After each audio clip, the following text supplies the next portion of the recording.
Congo, et si on commentait un peu l'actualité nationale, volontiers, marquée par la naissance d'un mouvement dit de l'Union du Grand Nord. C'est ça. C'est une question qui suscite beaucoup de polémiques, beaucoup de débats, notamment sur les réseaux sociaux. Ouais. On estime que c'est un repli identitaire qui peut être dangereux pour la bonne santé de la cohésion sociale. Commentaire? Oui, mais je lis des interventions sur la presse en ligne, mais aujourd'hui même encore, j'ai lu une contribution de l'ancien préfet d'Abidjan. Tout cela m'amuse. Cela m'amuse parce que l'Union des cadres élus du Grand Nord, ce n'est qu'une association, comme il en existe 1000, pour ne pas dire des milliers dans notre pays.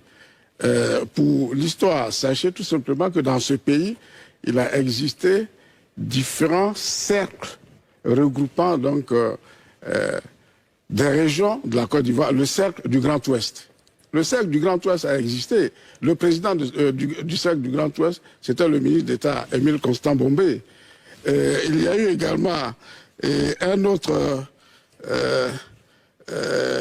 union. Il y a eu également une autre union, l'union des originaires des 6 cercles de l'Ouest, créée en octobre 1944.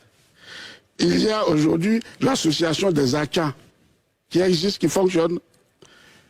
Il y a l'association des élus et cadres du PDCI. Donc ce que vous êtes en train de dire, c'est que c'est une association comme toutes les autres. Je dis tout simplement que ce n'est ni la première ni la seule association régionale qui ne remet pas en cause, contrairement à ce que certains prétendent, les dispositions de l'article 49 de la Constitution qui disent que la République est une et indivisible. En quoi une association régionale, une mutuelle de développement peut mettre en cause l'unité du pays ou l'indivisibilité de la République? En quoi?